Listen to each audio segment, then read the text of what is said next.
went to the doctor for my annual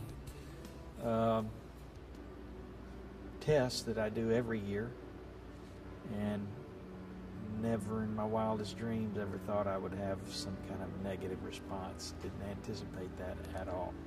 I remember thinking, this is it. I'm fixing to find out.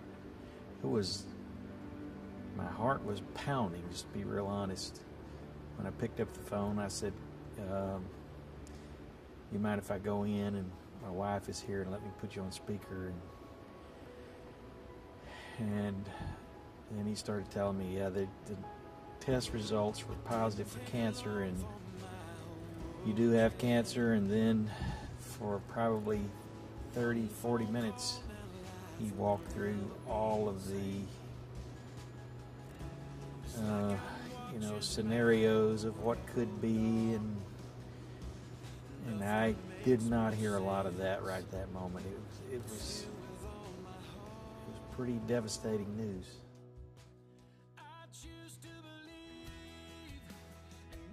Actually, my first thought was, well, I probably won't ever be able to get any more life insurance. I remember thinking that clearly. I remember thinking, well, I think I have enough, so that was a good thought. But of course, sharing with my kids, it's a hard thing to do. And my wife, she was very strong, especially while I was going through my anxiety the first week or so. And then after the first week or so, then she started, I think, the reality of it set in on her, and she started having some moments of emotional struggle.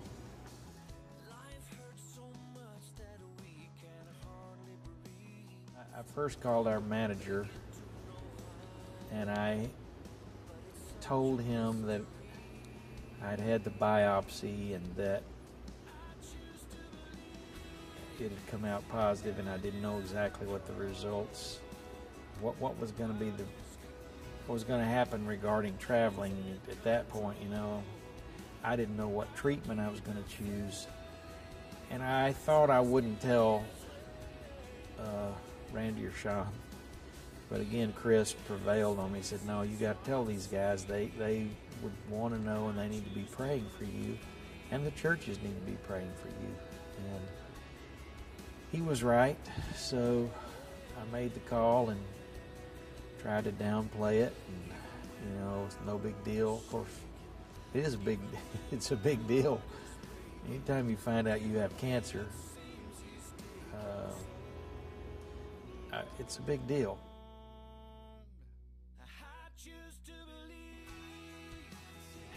As a pastor, my initial thoughts were, I'm not going to tell the church. I'm going to just go through this somehow, and I don't want the drama, or I don't want the scenario, or that this would bring. I don't want to cause any alarm. So I initially thought, I won't tell the church. I'll take a leave of absence, or I'll do something. But I had several friends that just told me, no, you have to tell the church. You have to share with them. Number one, that's your family. They need to know so they can pray for you. And the pastor of Prestonwood Baptist, Jack Cram, had this surgery about 2 or 3 years before I did.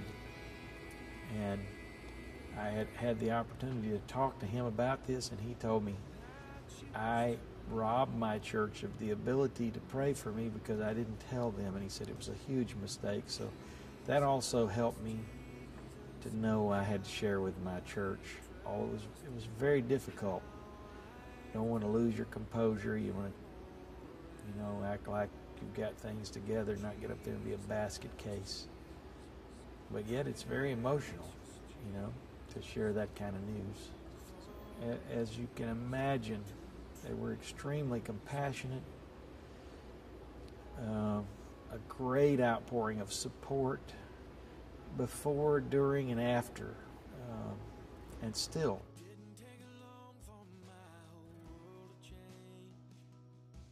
Yeah, I think, one of my favorite verses in the Bible is found in Proverbs. And it says, trust in the Lord with all your heart. Lean not to your own understanding. In all your ways acknowledge Him, and He shall direct your paths. It's been one of my favorite scriptures for a long time. And it came down to, God, do I trust you? Do I trust you, number one, with my health, with this cancer, and then with making the right decision for the treatment? Because unlike a lot of cancers, prostate cancer comes with a variety of treatments, and there's no one treatment that is recommended above others. It's generally, if a doctor works in a certain field, he's going to recommend that treatment. And so it takes a lot of prayer and wisdom to say, here's the treatment I think I need to choose, and then trusting that God is going to help you to make the right decision, getting a lot of input.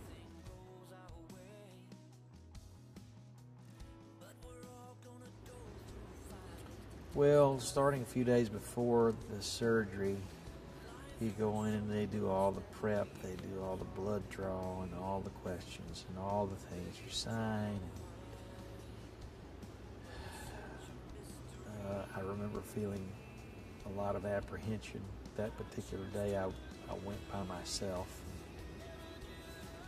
You can easily slip into feeling a little sorry for yourself. The night before was really tough. I think for the biggest reason is things are going to be different. Even if the surgery's successful, things are going to be different. I guess the feelings would be, wow, this is it. The next morning,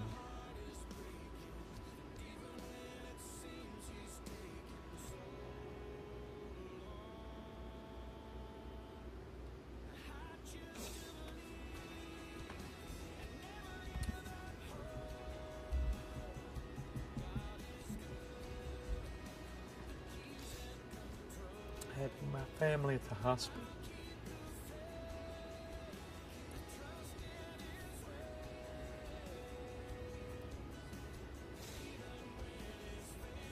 I didn't show a lot of emotion that morning.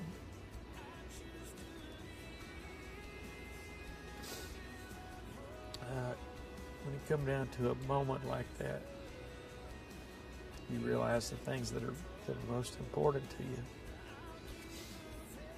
And I remember my son Dusty being there, shooting a picture of the two of us. But it meant the world to have my family there with me.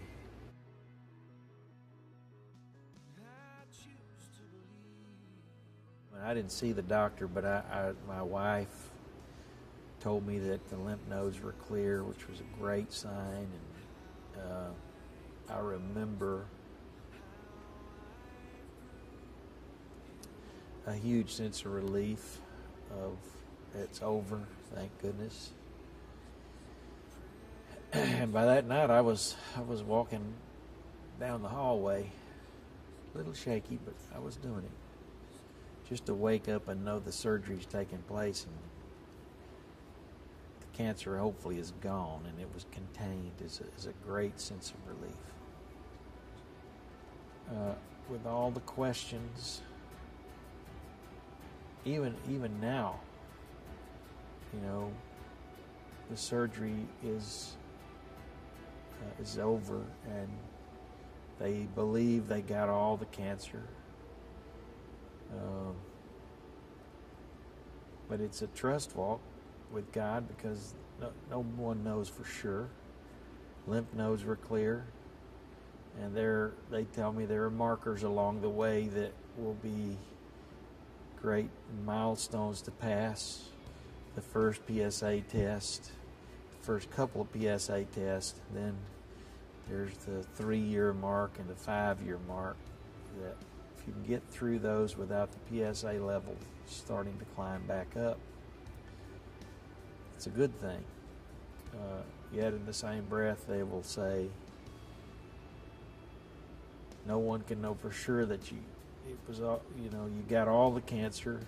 If it recurs, it means that it got outside the prostate, which they don't believe is the case, but once the cancer is outside the prostate, there is no cure. There's treatment, but there's no cure. So that makes me trust. I have to trust God.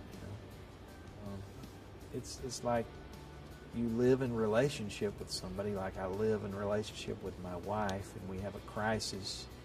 It generally tends to push us closer together. It can do two things. It can drive you apart or push you into one another.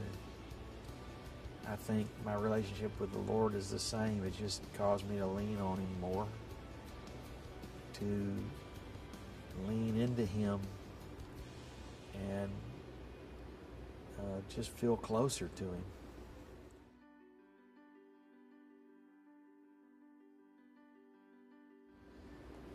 Well, I think one thing that made my wife and I feel really great was there's a score with the prostate and prostate cancer. It's called the Gleason score. And they had told me up front my Gleason score was a 6, which the odds are remarkable for recovery with a Gleason score of 6. Well, we got the pathology report back a few days after the surgery, and they revised the Gleason score from a 6 to a 7, which further emphasized to my wife and I that we made the right decision going to the surgery option. Everybody has to make that decision, and we made the one we made, and it kind of confirmed to us it was the right thing to do, to just get it out.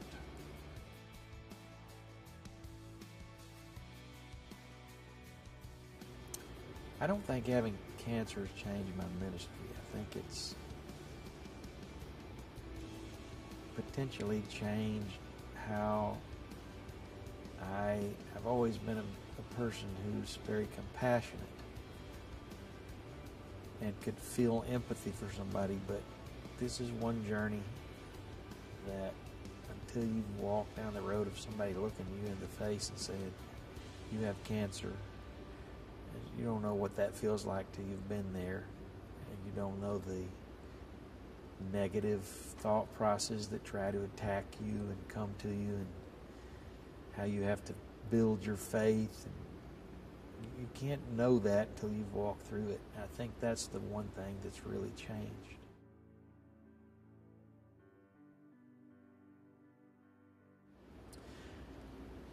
If there were somebody that I was going to talk to right now that's walking through having cancer, I think what comes to mind is something that I've been saying to our church for pretty much this whole year. Is we sometimes look at ourselves as though we're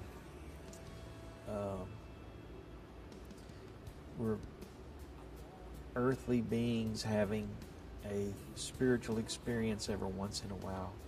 But the truth is, we're spiritual beings having a very temporary earthly experience. And you have to put your trust in somebody far greater than even medicine and doctors and people that know what they're doing. If that's all your trust is in, it would be a pretty rough go. But thankfully, there's something I can put my faith in, my trust in, my hope in that's beyond this earthly experience. I mean, we're all going to die. The truth is, we've been given a way to know that we don't have to stay that way, and that's our great hope. That's the trust that I hope I could tell somebody. Put your faith and trust and hope in this, not in somebody saying, we hope we got all the cancer.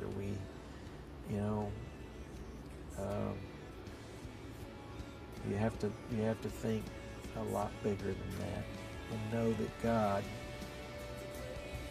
has His hand in your life and is involved in what is going on in your life.